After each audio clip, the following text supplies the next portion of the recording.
નમસ્કાર, હું છું માર્ગી. આપની સાથે હેડલાઇન્સમાં જોઈએ કેટલાક મહત્વના સમાચાર. કોડીનારના એક સંમેલનમાં પૂર્વ સાંસદ દિનુભાઈ સોલંકીએ જિલ્લા કલેક્ટર પર ગંભીર આક્ષેપ કર્યા હતા. જાહેર મંચ ઉપરથી તેમણે કલેક્ટર અને તેમના પુત્ર ઉપર આક્ષેપ કર્યા હતા, જેમાં બંદરના કામો, બિનખેતી, સુજલામ સુફલામ, સિંચાઈ, સોલાર કુકર સહિતના મુદ્દાઓ સામેલ હતા. અહીં સોલંકીએ ગીર સોમનાથ જિલ્લાનો ભ્રષ્ટાચાર મુક્તિ અભિયાનનો પ્રારંભ કરાવ્યો હતો. તેમણે કહ્યું કે ગામડે ગામથી વધુમાં વધુ લોકો આ ભ્રષ્ટાચાર મુક્તિ અભિયાનમાં જોડાય અને તેમણે પૂર્વ જિલ્લા કલેક્ટર ઉપર આક્ષેપ પણ કર્યા હતા. ચેમ્પિયન્સ ટ્રોફી 2025ની ત્રીજી મેચમાં સાઉથ આફ્રિકાએ અફઘાનિસ્તાનને જીતવા માટે 316 રનનો ટાર્ગેટ આપ્યો છે. પ્રથમ બેટિંગ કરતા દક્ષિણ આફ્રિકાએ 315 રન બનાવ્યા હતા. ઓપનર રાયન રિકેલ્ટને તેની વન ડે કારકિર્દીની પ્રથમ સદી ફટકારી હતી. તેણે 106 બોલમાં 103 રનની ઇનિંગ રમી હતી. અફઘાનિસ્તાન તરફથી મોહમ્મદ નબીએ 2 વિકેટ લીધી હતી. હર્ષ સંઘવીએ માહિતી આપી હતી કે રાજ્યમાં આગામી તારીખ 27 ફેબ્રુઆરી 2025થી 10 માર્ચ 2025 દરમિયાન ધોરણ 10 અને ધોરણ 12ની જે બોર્ડની પરીક્ષા આયોજિત થવાની છે તેના સંદર્ભે એસટી નિગમ દ્વારા વિદ્યાર્થીઓ માટે જરૂરિયાત મુજબની વધારાની બસ સુવિધાનું આયોજન કરવામાં આવ્યું છે, જેમાં વિદ્યાર્થીઓની જરૂરિયાત પ્રમાણે અત્યારની રેગ્યુલર બસ સર્વિસ ઉપરાંત વધારાની 250 જેટલી ટ્રીપ્સ ચલાવવાનું આયોજન છે.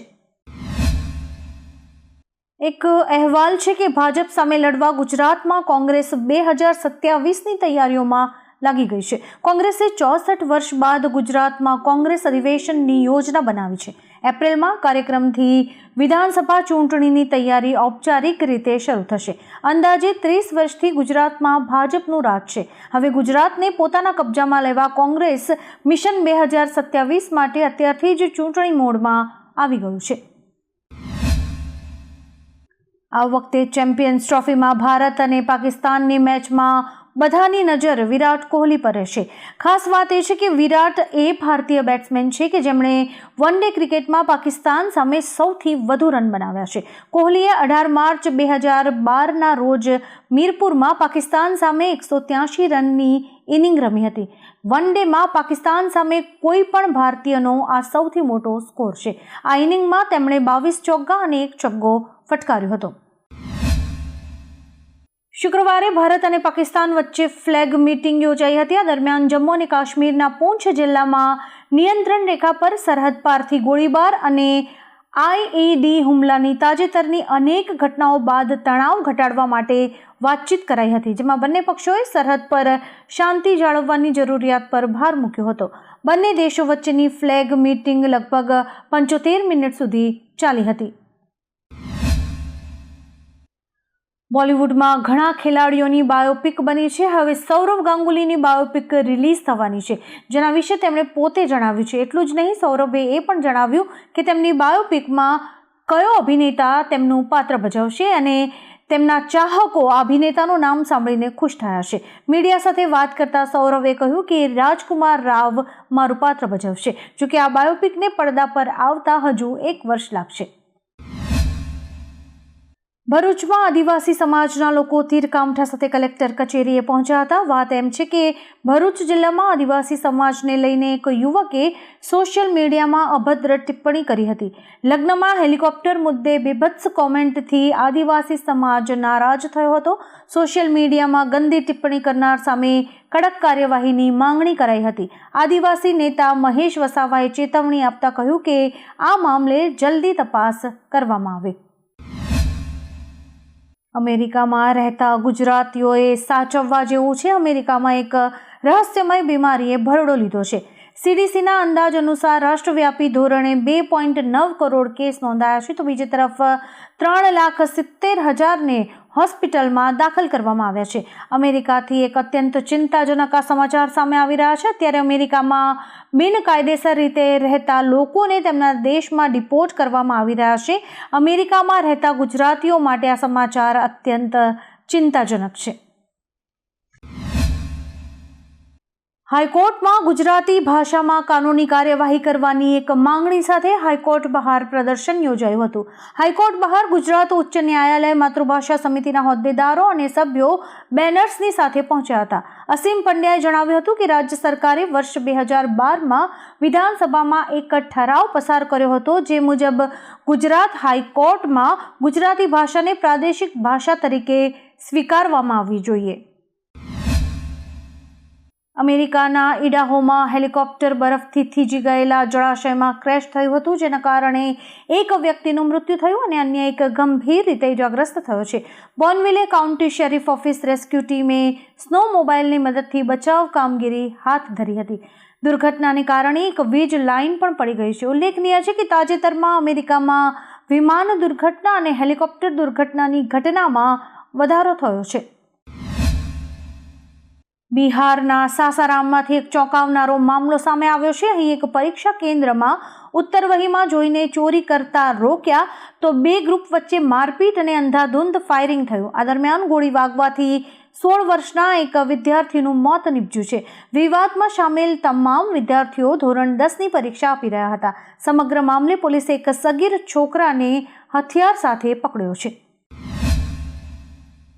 ઉદ્ધવ ઠાકરે સેનાના નેતા સંજય રાઉતે નામ લીધા વિના પીએમ નરેન્દ્ર મોદી પર આકરા પ્રહારો કર્યા છે. તેમણે કહ્યું કે બહારના લોકો આવીને દિલ્હીમાં રાજ કરે છે. આ પરિવર્તનનું શહેર છે.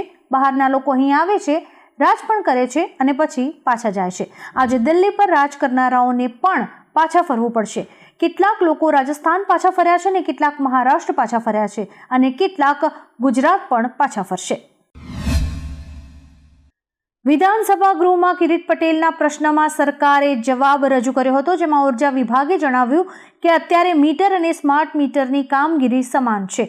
તમામ વિગતો મોબાઈલ પર ગ્રાહકો મેળવી શકશે. આ સાથે વિધાનસભામાં સ્માર્ટ મીટરના ફાયદાની વિગતો જાહેર કરાઈ છે, જેમ કે સ્માર્ટ મીટરમાં ગ્રાહકના વીજ વપરાશ અંગેના ડેટા અને માહિતી સ્માર્ટ મીટરની એપ્લિકેશન થકી મોબાઈલ ઉપર તાત્કાલિક મળે છે. રોહિત શર્મા પછી ભારતીય ટીમની કેપ્ટનશીપ કોને મળવી જોઈએ તે અંગે સતત ચર્ચા ચાલી રહી છે. આ રેસમાં બુમરાહ અને શુભમન ગિલ આગળ છે. ભૂતપૂર્વ ક્રિકેટર સંજય માંજરેકર માને છે કે બુમરાહને પહેલા આ તક મળવી જોઈએ. બુમરાહે ઓસ્ટ્રેલિયા પ્રવાસ દરમિયાન તે સાબિત કરી દીધું છે. ગિલ તે સમયે સંઘર્ષ કરી રહ્યા હતા. અનિલ કુંબલેએ કહ્યું કે ગિલ રેસમાં બહુ પાછળ નથી, પરંતુ કેપ્ટનશીપ અત્યારે બુમરાહને જ મળવી જોઈએ. એપલ પછી હવે ગૂગલ પણ ભારતમાં પોતાનું ફિઝિકલ સ્ટોર ખોલવા જઈ રહ્યું છે. અમેરિકાની બહાર આ કંપનીના પ્રથમ ફિઝિકલ સ્ટોર હશે. દિલ્હી અને મુંબઈની આસપાસ આ સ્ટોર માટે સ્થળો શોધવામાં આવી રહ્યા છે. કંપની ટૂંક સમયમાં સ્થળ પસંદ કરી શકે છે. ઉલ્લેખનીય છે કે એપલે ભારતમાં તેના ભૌતિક સ્ટોર્સ ખોલ્યા હતા અને કંપનીની આ વ્યૂહરચના સફળ પણ રહી હતી. હવે ગૂગલ પણ આ જ રસ્તો અપનાવવા માંગે છે. ડોનાલ્ડ ટ્રમ્પે દાવો કર્યો છે કે ભારતમાં યોજાયેલી ચૂંટણીમાં વિદેશી હસ્તક્ષેપ હતો. આ અંગે ભાજપે રાહુલ ગાંધી પર આકરા પ્રહારો કર્યા છે. ભાજપ નેતા અમિત માલવિયાએ રાહુલ ગાંધીને વિદેશી એજન્સીઝનું ટૂલ ગણાવ્યા અને આરોપ લગાવ્યો કે તેઓ ભારતની ચૂંટણીઓને પ્રભાવિત કરવાના વૈશ્વિક ષડયંત્રનો ભાગ છે. ટ્રમ્પે દાવો કર્યો હતો કે બાઇડન સરકારે ભારતમાં મતદારોની ભાગીદારી વધારવા 175 કરોડ રૂપિયાની સહાય પૂરી પાડી હતી. અમેરિકાના રાષ્ટ્રપતિ ડોનાલ્ડ ટ્રમ્પે યુક્રેનના રાષ્ટ્રપતિ ઝેલેન્સ્કીને એક નાનો કોમેડિયન અને તાનાશાહ કહ્યું છે. ટ્રમ્પે કહ્યું કે એક સામાન્ય કોમેડિયને અમેરિકાને એવા યુદ્ધ પર $350 બિલિયન ખર્ચવા મનાવી લીધું જે ક્યારેય જીતી નહીં શકાય. ચૂંટણી વિનાના તાનાશાહે ઝડપથી કંઈક કરવું પડશે, નહીંતર તેની પાસે તેનો દેશ નહીં રહે. ઝેલેન્સ્કીએ અમેરિકા અને ટ્રમ્પ વિના આ યુદ્ધનો ઉકેલ ક્યારેય નહીં લાવી શકે. ઇઝરાયલમાં બસીસની અંદર એક પછી એક બોમ્બ વિસ્ફોટ થયા છે. મધ્ય ઇઝરાયલમાં પાર્કિંગમાં પાર્ક કરેલી 3 બસીસમાં વિસ્ફોટ થયા છે, તો અન્ય 2 બસીસમાં પણ વિસ્ફોટકો મળી આવ્યા હોવાની અધિકારીઓને શંકા છે કે તે આતંકવાદી હુમલો હતો. અધિકારીઓએ જણાવ્યું હતું કે 5 બોમ્બ એક સરખા હતા. જોકે આ વિસ્ફોટોમાં કોઈ જ જાનહાનિના સમાચાર નથી. ઇઝરાયલના વડાપ્રધાન બેન્જામિન નેતન્યાહુએ આ મામલે એક સુરક્ષા બેઠક પણ બોલાવી છે. આવા જ કેટલાક રસપ્રદ સમાચારો નિહાળવા માટે અમારી YouTube ચેનલને લાઇક, શેર અને સબસ્ક્રાઇબ કરો અને જોતા રહો હેડલાઇન્સ.